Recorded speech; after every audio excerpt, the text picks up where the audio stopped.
Hello again, it's Conor Manuel, and in this video tutorial I will show you how to create a slideshow in Microsoft PowerPoint. In the last video we were using Microsoft Word, slightly different excursion, pardon me, in PowerPoint. So the first thing, again, you launch PowerPoint and you click on blank presentation. Now with PowerPoint, when you click on blank presentation or new, you will get a default. The default is usually widescreen. And you'll get these what they call text placeholders, which I don't really use. So I will recommend the first thing you do when you click on new is go to layout and choose blank. All you want is a blank slide. And in this case, it is widescreen. If you decide you don't want a widescreen slide, you can go to the design tab and see what it says slide size. You can choose standard. Now, up to about, say, 10 years ago, lots of people were using standard. That was that was it. That's all you could do. Widescreen is kind of like the new format. You might have noticed with televisions, they're all widescreen now. Just to explain the difference, the standard, which is otherwise known as a 4:3 ratio, measures 800 pixels wide by 600 pixels high. I'll just show you what it looks like. I'm just going to click on it, and that's what a 800 by 600 pixel slide looks like. The widescreen variety is, as the name suggests, a lot wider, and it's 1280 pixels wide, 1280 wide by 720 high. Now, it depends on the projection, what the slideshow is used for, but you could probably get away with a widescreen in most scenarios. We'll leave it at that for now, but if you want to play it safe, if you want everyone in the world to be able to access the slides in the right ratio, maybe stick to the standard, that one there. All right, so once you've got your first slide, your blank slide, let's go and insert a text box. So you go to the Insert tab, you go to where it says Text Box, and you draw the box onto the slide. And again, type in some words. Frank Frazetta is a legend. And then, of course, you select it and choose the font that you want, the size that you want, and anything else that you want to do. Dress it up any way you want. And once you have got it in position, we're ready to move on to the next step. You could spend half a day really working out the composition of the first slide. Get the first slide set up exactly how you want it to look, dress it up as well as you want, and then the rest of it follows suit. So I've got my text box in position. I'm going to leave it on the right-hand side here. I'm now going to go and find a photograph or an image. So I go to my browser, Google Images. If you watched my Word tutorial before, you will notice that when you go to Google Images, it's probably safe to go to this little cog and choose Advanced Search. And this way you can tell Google what type of images you are looking for, and right down to the size. So I'm going to say, can I have images that are larger than 1024? And, you know, I want images that are JPEG. You could even say, I want images that are royalty-free, that are not in copyright. So there's lots of things you can do here. Let's go Advanced Search and see what happens. All right, so Google has thrown up all these images, or they're all JPEGs, and they're relatively big in size. Let's start with Conan. Okay, so I'm going to show you that is 892 by 1200, so that's pretty good. Let me right-click it. Now, I hope this is high resolution. I won't know till I paste it. Okay, so here we go. Control V. No, I can tell straight away I've got a problem. This is where Google lies. Okay, this is not a large file. In fact, if I try to enlarge it and then zoom in, you'll see what I mean. Look at that. It's awful. No, that's not what I want at all. So guess what? I'm going to delete it. And believe now that Google sometimes lies to me. So I'm going to find another one. Let's go for this guy over here. So this is 2011 by 2800.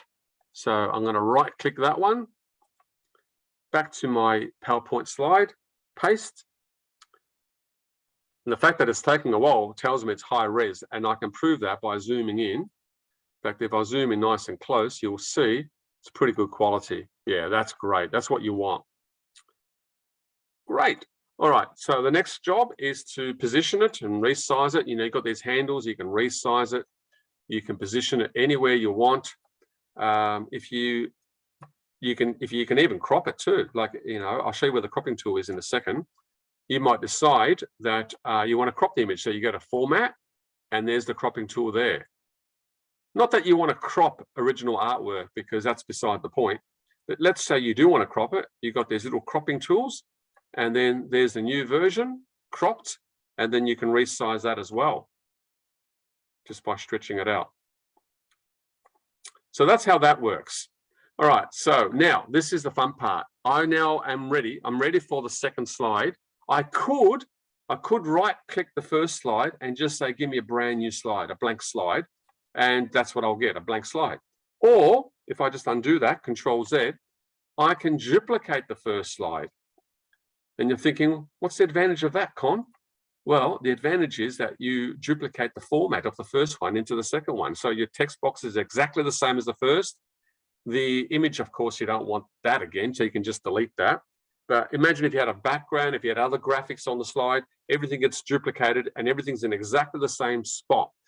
Now, consistency in slide design is paramount. I can't stress that enough. It's really important that every slide matches. There's some sort of continuing theme. So I can now change the text on the second slide to something else. He is known, oops, sorry about this. He is known for comics and book illustration, but also posters as well. All right, so that's just a matter of changing the words.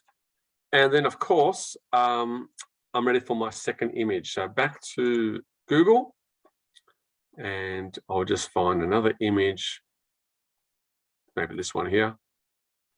This is one of his more popular ones. See the pixel dimensions there. So again, copy and paste.